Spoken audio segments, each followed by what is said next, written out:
অবশেষে যুক্তরাষ্ট্রের সঙ্গে হওয়া সমঝোতা চুক্তিকে আমেরিকার পরাজয়ের ঘোষণা বলে দাবি করল ইরান।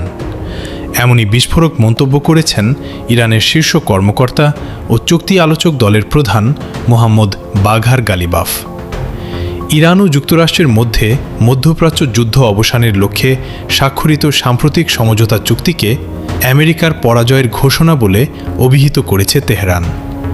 আজারবাইজানের রাজধানী বাকুতে এক সম্মেলনে বক্তব্য দিতে গিয়ে ইরানের পার্লামেন্টের স্পিকার ও চুক্তি আলোচক দলের প্রধান মোহাম্মদ বাঘের গালিবাফ বলেন, ইসলামাবাদ সমঝোতা কোনো চাপ বা জবরদস্তির ফল নয়, বরং এটি ইরানি জাতির প্রতিরোধ ও দৃঢ় অবস্থানের ফলাফল।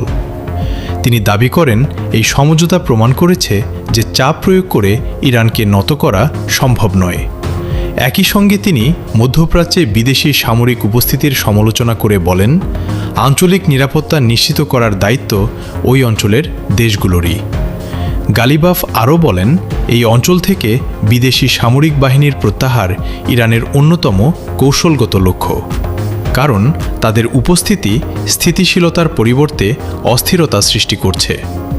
তিনি জানান, যুক্তরাষ্ট্রের সঙ্গে একটি চূড়ান্ত সমঝোতায় পৌঁছানোর ক্ষেত্রে লেবাননে শান্তি প্রতিষ্ঠা ছিল অন্যতম গুরুত্বপূর্ণ শর্ত। তার ভাষায়, লেবাননে যুদ্ধবিরতি ইরানের জন্য ঠিক ততটাই গুরুত্বপূর্ণ যতটা ইরানের নিজস্ব নিরাপত্তা। এই বক্তব্যের মাধ্যমে তেহরান স্পষ্টভাবে বার্তা দিয়েছে যে তারা মধ্যপ্রাচ্যের ভবিষ্যৎকে সংঘাত নয়, বরং সহাবস্থান ও আঞ্চলিক সহযোগিতার মাধ্যমে দেখতে চায়।